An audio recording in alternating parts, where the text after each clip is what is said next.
गृहणियाँ घर की टमाटर कोई रेड़े पे बेच रहा 40 में, दुकान में अगर 50, वो उस पर भी मोल भाव करती है कि कहीं से 5 पैसे बच जाएं। ये उस चीज़ को नहीं देखते, ज़मीन में नहीं उतरते हैं, ये हवा में उड़ते रहते हैं कौवे की तरह और लोगों को परेशान।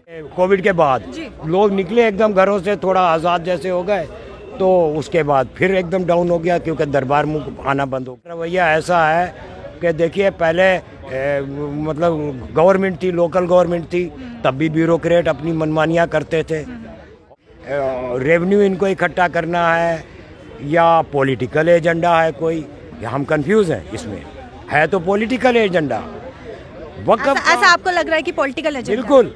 नमस्कार, टीवी नेटवर्क देख रहे हैं आप और मैं हूँ शिल्पा शर्मा।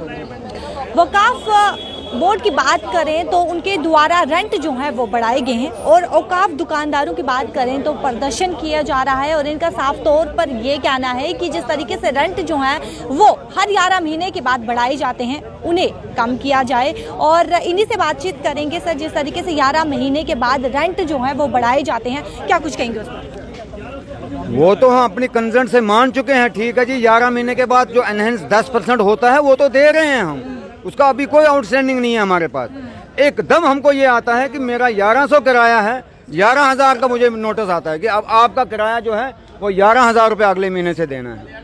तो इन हालात के अंदर जहाँ हमको 370 की मार पड़ी, जहाँ हमको जनाब अली ये दफ्तर ना आने की मार पड़ी, जहाँ कोविड की मार पड़ी, ये आखिरी कील जो है वक्फ बोर्ड ने हमारे छाती में गोप दी है।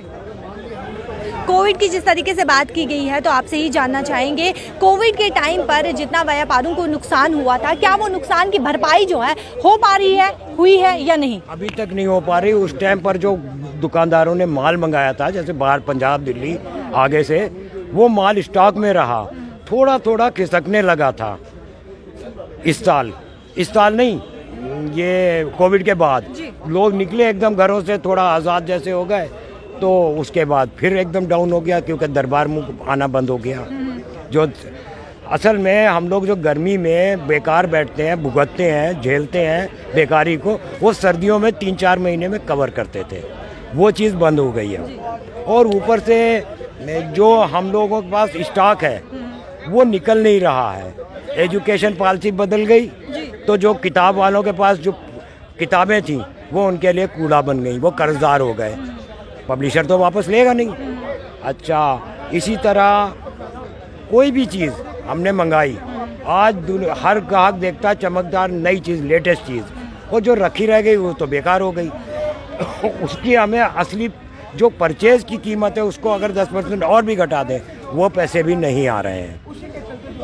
अब त्योहार वगैरह आए, लोगों ने कर्जे ले लेके मना रहे हैं 2 साल से, ये सबको पता। बच्चों को तो खुश रखना, घर में बीमारियां हैं वो भुगत रहे हैं, वो झेल रहे हैं, परेशान हो रहे हैं। और ऊपर से ये जो इन्होंने किया है, ये तो समझ में नहीं आ रहा है। ये कितने रेट कितने बढ़ा दिए गए हैं? 10 गुना 15 गुना ऐसे बढ़ाए हैं। गुज्जर नगर में बढ़ाए 6 गुना, जहाँ मार्केट नहीं है इस वक्त।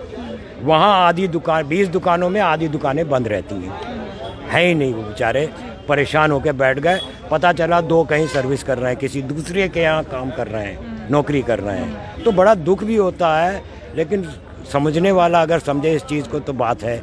ये तो इनका रवैया ऐसा है कि देखिए पहले मतलब गवर्नमेंट थी, लोकल गवर्नमेंट थी, तब भी ब्यूरोक्रेट अपनी मनमानियाँ करते थे, और अब ये जब हमारा यूटी बन गया तब भी ब्यूरोक्रेसी के ही हाथ में है। और ब्यूरोक्रेट किसी की नहीं सुनते हैं, उनको तो 2.5 लाख रुपए तनख्वाह मिल जाती, सारी फैसिलिटी मिल जाती है, गाड़ियाँ मिल जाती, कोठियाँ मिल जाती, वो नीचे नहीं देखते हैं। हम लोग जाते हैं, आप देखिए गृहणियाँ घर की टमाटर कोई रेड़े पे बेच रहा 40 में, दुकान में अगर 50, वो उस पर भी मोल भाव करती है कि कहीं से 5 पैसे बच जाएं।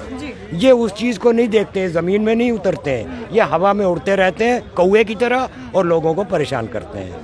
ये नहीं समझ आ रहा है ये लोग चाहते क्या हैं। ये अब क्या है, ये नहीं हमारी समझ में आ रहा है। ये रेवेन्यू इनको इकट्ठा करना है या पॉलिटिकल एजेंडा है कोई, या हम कंफ्यूज हैं इसमें। है तो पॉलिटिकल एजेंडा। वक़्फ़ ऐसा आपको लग रहा है कि पॉलिटिकल एजेंडा? बिल्कुल।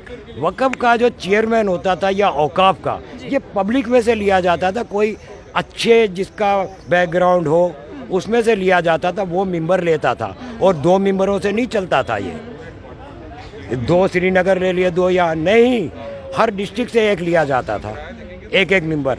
अब सपोज यहाँ 10 कम से कम 10 मेंबर होना चाहिए थे, 2 मेंबर हैं, वो भी एक ही पार्टी से बिलोंग करते हैं, चेयरमैन भी उसी पार्टी से। तो आप अंदाज़ा लगा सकते हैं हम लोग कहाँ पिस रहे हैं, किस लिए पिस रहे हैं। हमने तो साथ दिया गवर्नमेंट का, फिर हमें क्यों गर्दन पकड़ी जा रही है। हमारे तो मतलब अब ये कहते नहीं, लास्ट नेल था कफिन में, वो इन्होंने गाड़ दिया हमारे सीने में। कोई सरवाइव कर सका तो कर जाएगा, नहीं कर सका तो ढेर हो जाएगा। हमने तो ये भी आपस में मीटिंग करी थी, यार ऐसा करते हैं, माल निकालो, चाबियां इनके हवाले कर दो इकट्ठी करके। लेकिन उसके बाद फिर आप क्या करेंगे? किसके बाद?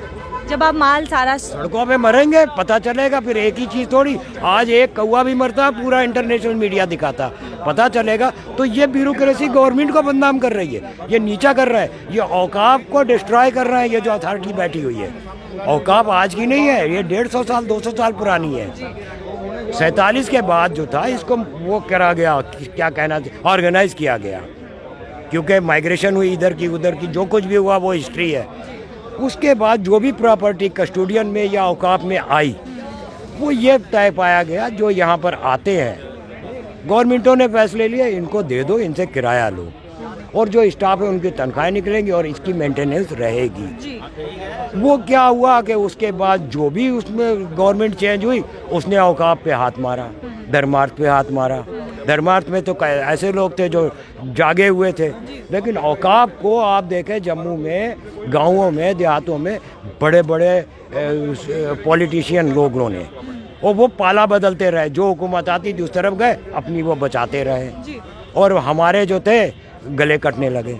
हमारे पास कितनी जगह है आप देखें, 10 फुट 12 फुट, तो आप दो जहाँ कनालों है वहाँ अगर कोई एनक्रोचमेंट हटाने भी जाते थे एडमिनिस्ट्रेटर, तो उनको फ़ोन आ जाते थे, छेड़ना नहीं अगर नौकरी करनी है।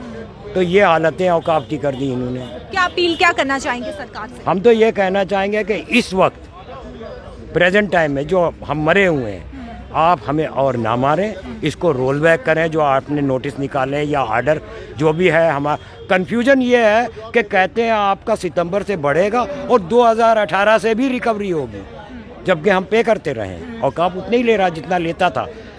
कौन सी रिकवरी होगी जो आज का रेट है? तो इसके मतलब एक दुकानदार 3-4 लाख रुपए का बर्डन उस पर और डालना चाह रहे हैं। ये ब्लैकमेलिंग नहीं तो और क्या है? ये ब्लैकमेलिंग है और कुछ नहीं है। बहुत बहुत शुक्रिया सर आपका। और औकाफ टेनेंट्स की बात करें तो साफ तौर पर आप सुन चुके हैं कि रेंट जो है वो अचानक से बढ़ा दिए गए हैं और इनकी यही मांग है कि रेंट को कम किया जाए। साफ तौर पर आप सुन चुके हैं। आपकी क्या कुछ राय है? अपनी राय जो है वो जरूर रखेगा। देखते रहिए टीवी नेटवर्क अपडेट्स के साथ। शिल्पा शर्मा के साथ कैमरा पर्सन गोपाल।